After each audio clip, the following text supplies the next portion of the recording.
Input yang digunakan oleh pusat tanggung jawab dapat dinyatakan dalam ukuran fisik, ya. Jam kerja, liter minyak, rim kertas, dan lain-lainnya. Nah, sistem pengendalian manajemen ini dinyatakan dalam satuan moneter. Supaya apa? Supaya mudah dalam hal mengukurnya, ya. Untuk mempermudah. Jadi dalam akuntansi, kenapa kemudian harus dinyatakan dalam satuan moneter? Ya karena untuk memudah proses pengukuran. Ya. Kan banyak ya. Ada tenaga kerja. Ya kan? Tenaga kerja dihitung kerjanya berdasarkan jam kerja. Bahan baku, kita punya bahan baku. Bahan bakunya ada yang dihitung berdasarkan kilo, ada berdasarkan liter, dan lain-lain. Ya kan?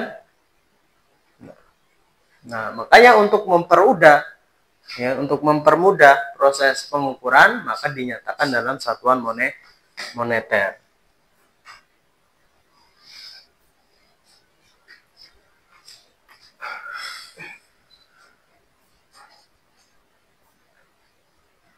Nah, nilai uang kuantitas fisik dikalikan harga per unitnya.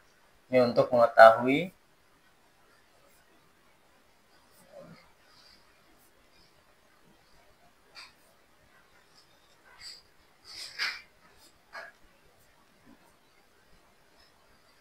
suatu ukuran moneter dari jumlah sumber daya yang digunakan atau input oleh suatu pusat tanggung jawab. Ya. Jadi penentuan ukuran satuan moneter itu dalam rangka untuk mempermudah, ya, pengukuran kinerja.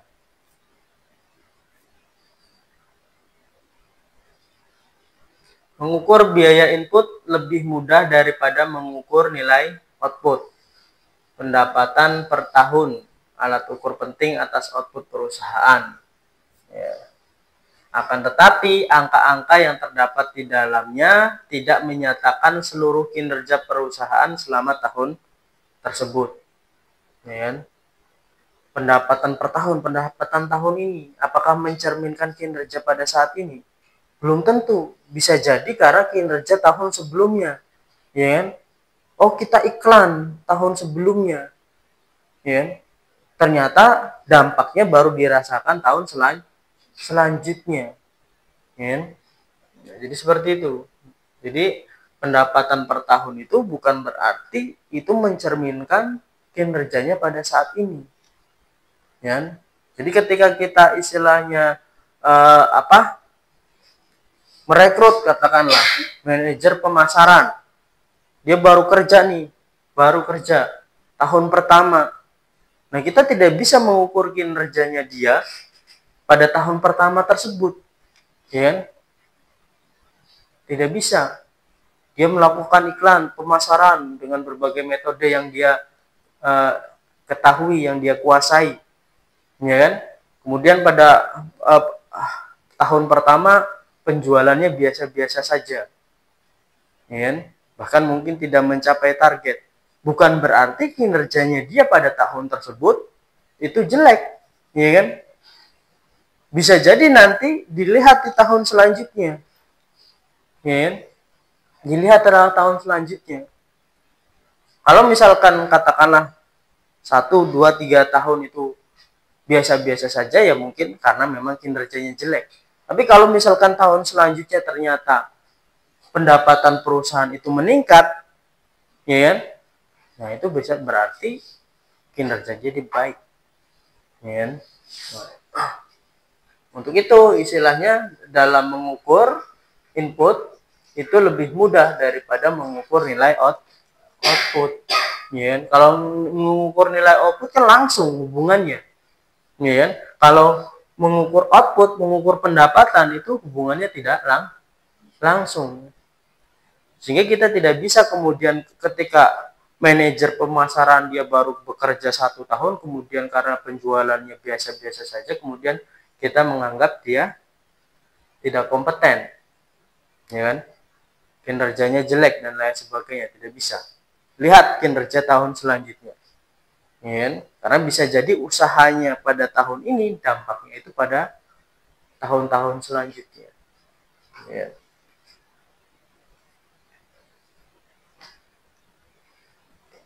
Input seperti aktivitas leadbank, pelatihan sumber daya manusia, periklanan, dan promosi penjualan juga belum tentu mempengaruhi output di tahun yang bersangkutan.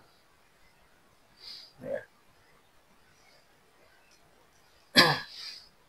Dulu ya Netflix ya, kita menganggapnya Netflix itu pas awal-awal itu ya usaha yang gimana ya, kita menganggapnya aneh ya. Tetapi seiring dengan sekarang ya, orang itu sudah mulai terbiasa, perilakunya sudah berpindah ya. Mereka tidak istilahnya tidak lagi kemudian harus datang ke bioskop, datang kemana ya. Ternyata dari rumah pun saya bisa nonton film ya. Yang dulunya istilahnya disepelekan ya kan, tetapi dia tetap konsisten ya kan. Selama beberapa tahun dia tetap konsisten untuk menjalankan usahanya tersebut. Dia melakukan pemasaran ya. Nah, setelah kemudian perilaku orang itu berubah ya. Nah, ternyata sekarang Netflix itu banyak diminati ya. Karena mungkin orang-orang bekerja tidak punya waktu ya kan, pergi ke bioskop dan lain sebagainya ya. Atau harus istilahnya membeli CD dan lain sebagainya, kemudian nggak kepake dan lain sebagainya ya kan. Nah, masih mending lihat Netflix saja. Bisa nonton di mana saja. Ya. Nah, itu dari apa? Karena tadi ya, dampaknya itu tidak bisa dirasakan secara langsung.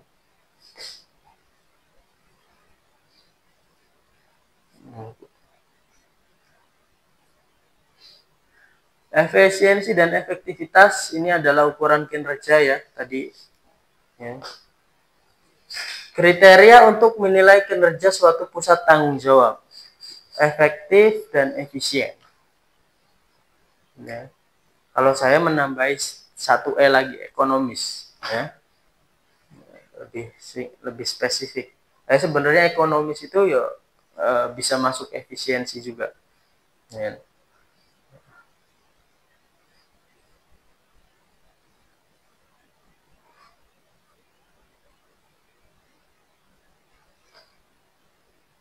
Hubungan antara input dan output, rasio output terhadap input atau jumlah output per unit inputnya. Ya, jadi ini adalah tadi ya, berarti kaitannya adalah dalam prosesnya. Ya. Efisiensi itu ya, dalam prosesnya, proses produksinya. Ya. Sedangkan efektivitas itu hubungan antara output yang dihasilkan oleh suatu pusat tanggung jawab dengan tujuannya. Berarti sesuai dengan tujuan enggak atau enggak? Ya kan? Saya membuat suatu produk, ya kan? Yang pelanggan ini menginginkan spesifikasinya A, B, C, D, E, F, G. Kemudian produk tersebut memenuhi ya kan?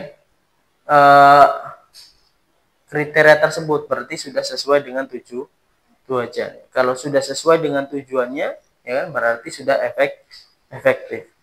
Tapi kalau efisiensi itu menjelaskan hubungan antara input dan output. Ya kan?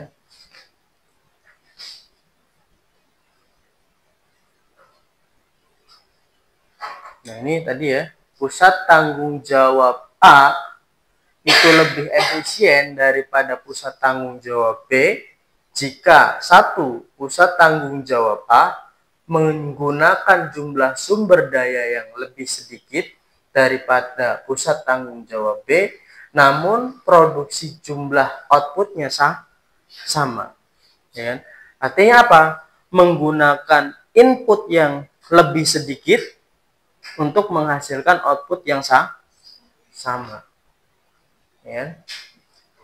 Atau nah ini ya, hal ini berarti kedua pusat tanggung jawab tersebut menjalankan pekerjaan mereka dengan memuaskan dan besarnya masing-masing pekerjaan tersebut bisa dibandingkan. Maka unit dengan input yang lebih rendah, biaya yang lebih rendah adalah yang lebih efisien. Ya. Artinya kinerjanya lebih bagus. Ya. Atau dua, pusat tanggung jawab A, dia menggunakan sumber daya yang sama jumlahnya dengan pusat tanggung jawab B, namun dia mampu memproduksi output dengan jumlah yang lebih besar. Ya. Dengan jumlah output yang sama, tetapi menghasilkan output yang lebih banyak. Ya. Hal ini berarti bahwa input yang digunakan adalah sama, namun outputnya berbeda. Maka dibutuhkan beberapa tolak ukur kuantitatif untuk menentukan tingkat efisiensinya, sehingga hal ini merupakan perhitungan yang sulit. Ya. Jadi itu ya, menggunakan input yang sama untuk menghasilkan jumlah output yang lebih. Efisiensi diukur dengan cara membandingkan biaya aktual dengan standarnya. Biaya standar, di mana biaya tersebut harus dinyatakan dalam output yang diukur berdasarkan pengalaman, ya kan? Oh, kalau saya menggunakan bahan baku, menggunakan input sekian, itu umumnya menghasilkan output berapa, ya. Nah, dari pengalaman itu, ya kan, itu dijadikan standar. Standarnya kalau inputnya sekian, outputnya harusnya sekian. Ya. Kalau dia bisa lebih banyak dari standarnya, maka dia lebih efisien. Nah, seperti itu.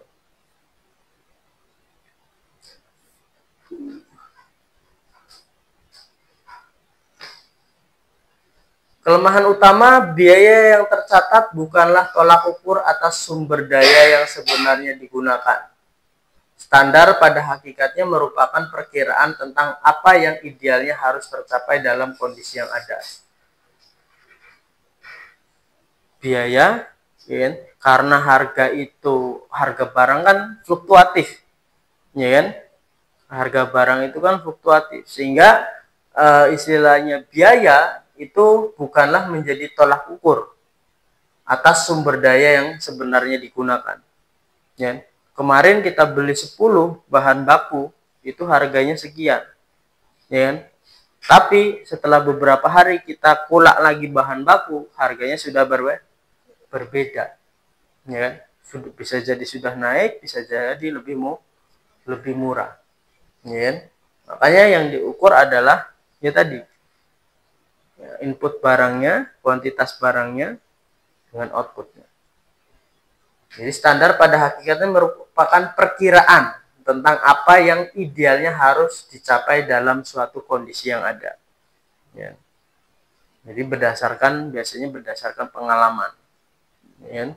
Oh, pengalaman bisa pengalaman perusahaan sendiri ataupun melihat dari perusahaan lain yang sejenis. Ya.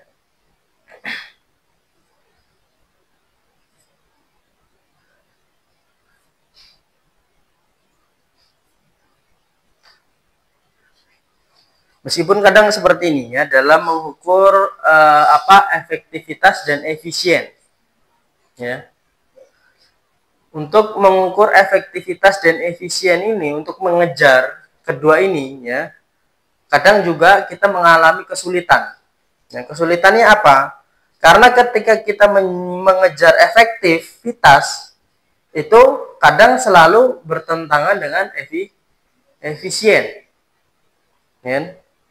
Bagaimana saya menghasilkan, ya, istilahnya misalkan meja, ya, meja ini nih, ya. Kira-kira untuk efektif nih, mejanya sudah efektif karena sesuai dengan tujuannya, sesuai dengan keinginan saya, ya kan? Kualitas bahannya, ya kan, bentuknya dan lain sebagainya. Ini sudah efektif sesuai dengan tujuannya. Tapi kalau saya menginginkan ini lebih efisien, bagaimana caranya? Ya. Nah, kadang-kadang efisiensi itu justru dia mengurangi kualitas. Ya. Misalkan saya ambil contoh, ya, antara toko buku Gramedia dengan Togamas. Sudah pernah masuk kedua-duanya belum? Lebih murah mana? Lebih efektif mana?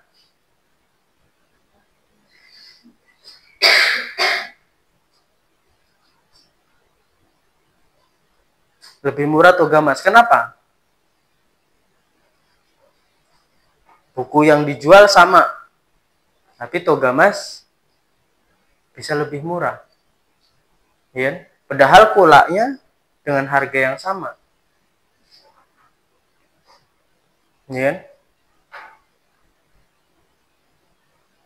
Tapi ketika kalian masuk ke Gramedia, ketika kalian masuk ke Togamas, apa bedanya?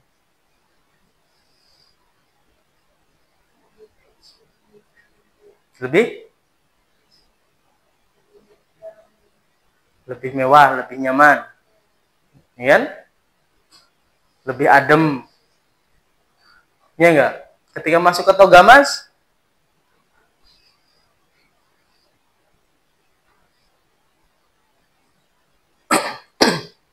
ya, mungkin lebih panas, ya kan? Karena kalau di Gramedia dia pakainya AC, kalau di Togamas pakainya kipas angin, ya kan? Kalau di Gramedia tertutup, di Togamas lebih terbuka, ya kan? Kalau di Togamas di Gramedia mungkin space-nya lebih luas, ya kan? Kita bisa membaca dan lain sebagainya, bisa duduk di situ, nyantai di situ, ya kan? Duduk berlama-lama di situ juga nyaman. Tapi kalau di Togamas mungkin kurang nyaman, ya kan? Artinya apa? Efektivitas itu juga akan berpengaruh pada efisiensi, ya. Efektivitas itu, ya, efisiensi itu kadang mengurangi kualitas.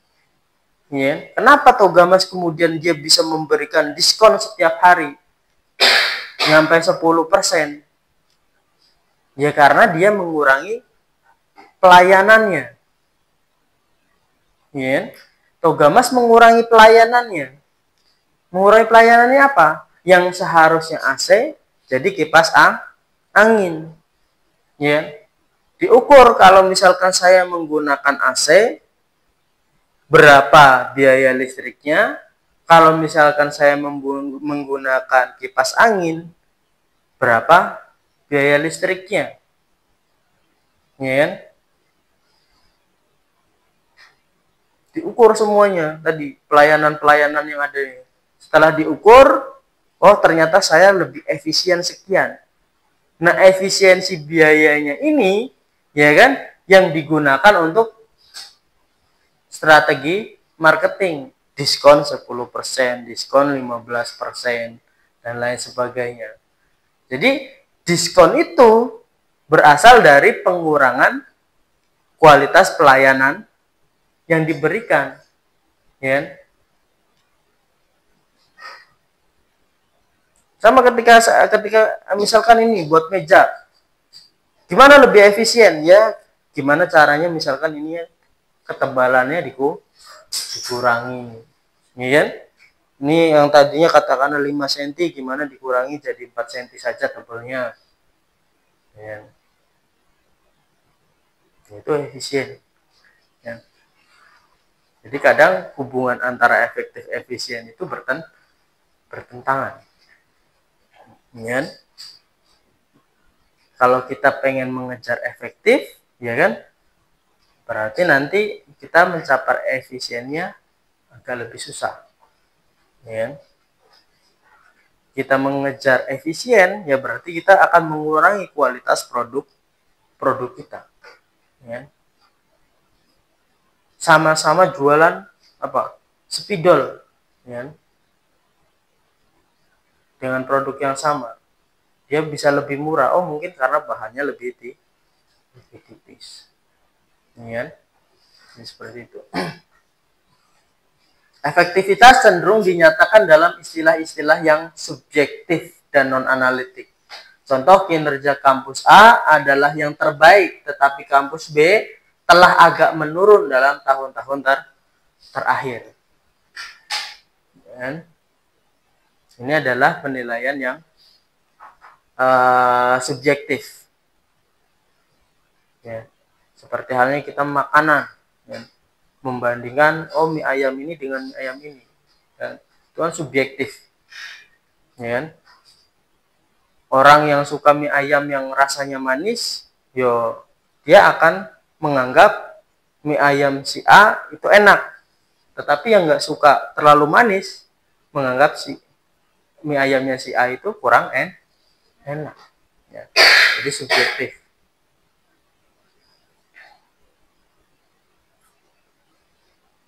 Sedangkan efisien dan efektif, setiap pusat tanggung jawab harus efektif dan efisien. Itu berarti bahwa organisasi harus mencapai tujuannya dengan cara yang optimal. Jadi keduanya ini diharapkan bisa tercapai. Ya, meskipun kadang bertentangan, ya.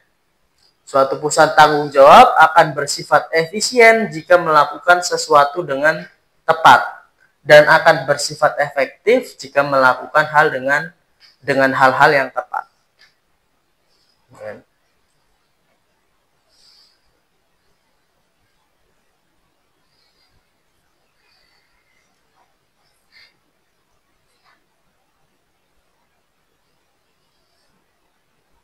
Nah, ini pusat laba, ya. Nanti kalau misalkan laba sudah bisa dihubungkan, ya kan. Kalau tadi ini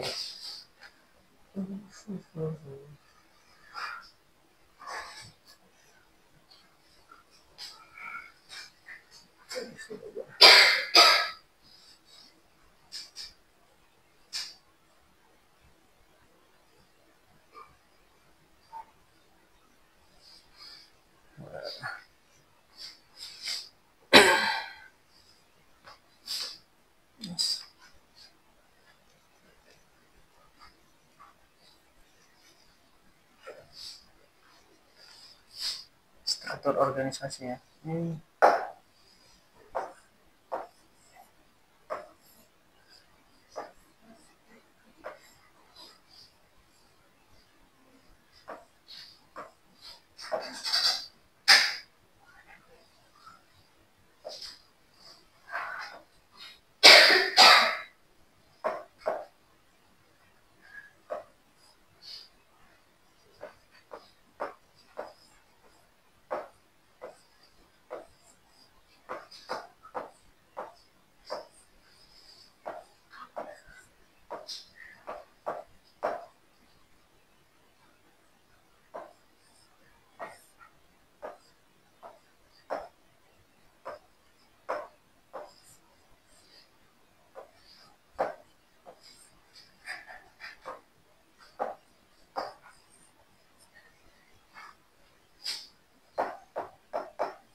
Nah, di sini kita ada dua struktur organisasi, ya. Yang satu di sini struktur organisasi fungsional, ya. Yang di sini struktur organisasi unit bisnis, ya kan? Nah, cara mengukur kinerjanya, setiap segmen ini dia kan memiliki tanggung jawab, ya kan? Dan akan diukur kinerjanya berdasarkan tanggung jawabnya. Kalau ini manajer manufaktur, ini manajer pemasaran. Dia tugasnya khusus untuk mengelola sumber daya, ya kan, bahan baku, tenaga kerja, ya kan, biaya overhead pabrik lainnya.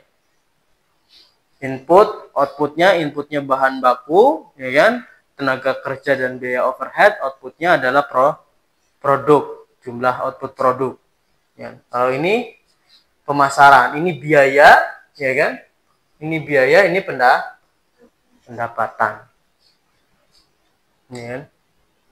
Nah, kalau unit bisnis, dia manajer unit bisnis satu mengelola manufakturnya, dia juga mengelola pendapatannya. Ya, sehingga bisa dihubungkan untuk mengukur kinerjanya, ya kan, bisa dihubungkan antara pendapatan dengan biayanya. Kalau di sini tidak bisa dihubungkan, ya kan, karena ini terpisah, ya kan, kecuali kita pengen mengukur kinerja perusahaannya, ya kan, bisa dihubungkan. Tapi untuk mengukur manajer tingkat keduanya, ya kan, ini tidak bisa dihubungkan, ya, itu perbedaannya, ya kan? Jadi perbedaannya, jadi struktur organisasi itu dia ada, ya kan? Cara pengukuran kinerjanya juga akan berpengaruh. Jadi seperti itu. Jadi kinerjanya diukur berdasarkan efektif dan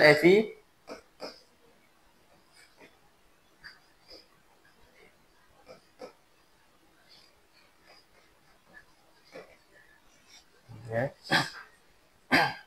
Jadi semuanya ini efektif efisien ini sebagai alat ukurnya. Ya.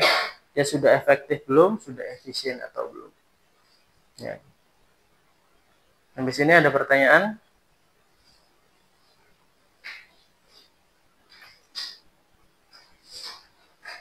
Jelas ya? Jadi gambarannya efektif efisien itu tadi, ya. Gambarannya adalah antara Gramedia dengan Togamas, ya. Jadi yang sejenis. Jadi bisa membandingkan kita, ya kan? Nah, Togamas, kalau di Togamas ya mungkin kita bisa lebih betah-betah di sana, tapi harganya mahal, ya kan, lebih mahal. Tapi Gramedia ya, kalau kita ke Gramedia, kita ke sana mungkin pelayanannya nyaman, ya kan, adem dan lain sebagainya, ya kan? Tapi harganya, konsekuensinya adalah lebih mahal. Tapi kalau kita ke Togamas, ya kan, nah, ya itu tadi, ya kan, mungkin lebih panas, lebih sumuk, ya kan, tapi harganya kita banyak diskon, ya kan, lebih murah. Jadi efektif efisien itu gambarannya seperti itu, ya. Tinggal kita istilahnya ya tadi, ya, pengen mengejar mana, ya.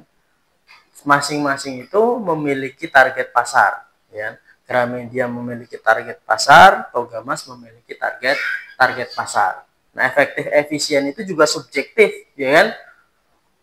Apakah kemudian istilahnya Togamas dengan pelayanan yang seperti itu kinerjanya lebih buruk, ya, atau lebih bagus, ya.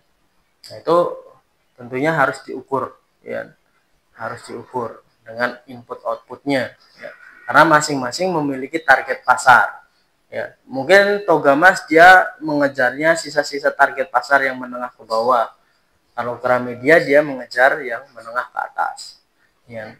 Tinggal bagaimana, ya kan, istilahnya demografi di Solo ini, ya, seperti apa, lebih banyak pasar yang menengah ke bawah atau menengah ke atas, lebih banyak orang yang suka dengan harga yang murah atau experience, ya, pengalaman, ya. Kan mungkin kalau kita istilahnya pergi ke Togamas, kita lebih mendapatkan pengalaman yang lebih menyenangkan, ya kan? Tempatnya dingin dan lain sebagainya, mau duduk-duduk juga mungkin lebih nyaman, ya kan? Mau nyantai berlama-lama di situ juga mungkin lebih nyaman, dan dibandingkan ke Togamas ya paling ke Togamas ya udah ya ke situ ya tujuannya nyari buku udah selesai ya kan. Mau berlama-lama mungkin kita juga kurang terlalu nyaman ya. Jadi seperti itu. Tinggal kita membaca marketnya saja, demografi masyarakatnya itu seperti apa. Lebih banyak yang suka dengan pelayanan seperti Gramedia atau lebih banyak yang suka pelayanan seperti Togamas, ya. Jadi target marketnya, demografinya. Sama ketika kita membuka katakanlah warung makan juga seperti itu. Kita harus bisa membaca demografinya. Ya, kita harus bisa membaca demografinya. Karena usaha itu yang paling utama itu kan tempat. Ya, lokasi itu paling menentukan. Ya. Karena kalau kita sudah istilah mendirikan suatu usaha di tempat yang tepat, itu sudah otomatis laku. Ya, tanpa harus ada marketing pun laku. Ya, maka penentuan tepat itu menjadi hal yang paling pertama. Ya. Ketika kita pengen usaha, itu yang harus kita perhatikan. Ya, tempatnya. Kita harus bisa membaca demografinya di situ. Ya. Oh, di situ demografinya masyarakatnya seperti apa. Ya. Rame atau keramaiannya berapa. Tingkat lalu lalangnya, mobil, motor, ya, atau kendaraan yang lainnya, kendaraan umum yang lainnya, itu seperti apa, ya. Bukan hanya itu saja, ya kan, perilaku masyarakatnya, ya, kebiasaan masyarakatnya. Kalau kita misalkan usahanya adalah warung makan, ya berarti masyarakat tersebut katakanlah terbiasa masak sendiri atau membeli matang, ya. Itu juga termasuk analisisnya, ya. Kadang juga ada tempat yang lalu lalangnya padat tetapi tidak cocok untuk dibuat usaha. Ya. Lalu lalangnya padat, masyarakatnya juga padat di situ. Ya. Tapi setiap kali kita membuat usaha di situ tidak pernah jadi. Ya. Karena bisa jadi itu hanya sebagai tempat lalu lalang saja. Ya. Bukan sebagai tempat aktivitas ekonomi. Ya. Dari dari tempat kerja ke rumah. Dan jadi tempat itu ada tempat nanggung, ya. Jadi orang itu ketika dia pekerjaannya di sini, ya kan, ketika dia pulang kerja pasti apa perilakunya kalau kita kebanyakan mampirnya di sekitar tempat kerja, ya kan. Ketika sudah perjalanan pulang, ya kan, kemungkinan mampirnya itu di mana? Jarang kan kalau sudah di tengah jalan itu, di tengah-tengah itu kan jarang. Ya kan? Saya pusat tempat kerjanya di sini. Ini ada pusat wilayahnya, demografinya di sini berarti wilayah tempat kerja. Di sini jalannya ini wilayah apa? Oh, bisa jadi ini di tengah-tengah. Kalau orang udah kerja itu udah pulang itu ya udah pikirannya adalah langsung ke rumah, ya. Ya. Dia paling keluar dari tempat kerjanya yang kalau dia butuh mencari sesuatu ya paling di lingkungan dekat dengan tempat kerja. Kalau sudah langsung jalan ya berarti sudah pikirannya langsung pulang ke rumah, nggak mampir lagi. Jarang yang mampir di tengah jalan itu, ya kan? Jarang. Nah, jadi kita harus bisa menentukan seperti itu tuh. Ya. Kalau misalkan kita pengen buka usaha harus bisa membaca seperti itu. Ya. Gimana nih lokasinya? Ya. Kadang juga ada wilayah-wilayah tertentu. Ya. Oh, ini wilayah makanan. Oh, ini wilayah pakaian. Ya. Kita harus bisa membaca. Ya. Oh, saya pengen usaha apa? Usaha pakaian. Berarti saya harus membuka di mana? Ya. Yang saya tidak perlu marketing tapi sudah rame. Ya. Jadi seperti itu. Oh, saya pengen buka rumah makan. Ya. Itu pasnya di mana? Ya. Jadi harus paham itu, ya. Jangan sampai kita misalkan, oh, di sini wilayah istilahnya biasanya orang itu kalau misalkan pergi ke suatu tempat, misalkan ke Galabo, apa yang dia cari? Malam ke Galabo, apa yang dia cari? Mesti makanan, ya kan? Kalau kita jualnya katakanlah di situ souvenir, kira-kira gimana? Ya bisa jadi laku, ya bisa jadi juga enggak, ya kan? Butuhkan proses marketing. Tapi kalau kita istilahnya buka makanan di situ, ya kan? Yang penting makanan kita secara rasa itu bisa diterima oleh pelanggan, ya kan? Tanpa harus marketing, di situ pasti laku. Karena orang ke situ pasti cari makanan, ya kan? Nah itu, ya itu yang bisa saya sampaikan untuk materi SPM pada kali ini. Terima kasih. Assalamualaikum warahmatullahi wabarakatuh.